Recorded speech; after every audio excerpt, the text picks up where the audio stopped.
Hey everyone, today I'm going to show you how to remove grid lines from your TradingView chart. If you want a cleaner chart with less distraction, this is a quick setting you can change in just a few steps. So first, open your TradingView chart and right-click everywhere on the main chart area.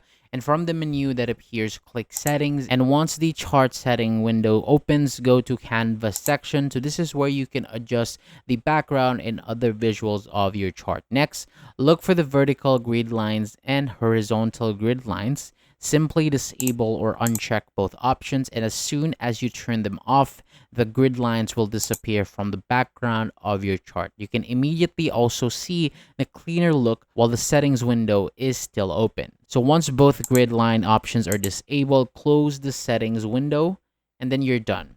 If you ever want the grid lines back, return to the same canvas settings and enable them again. Thank you so much for watching. That is all for today. For more videos like this, hit the subscribe button below. I'll see you on the next video.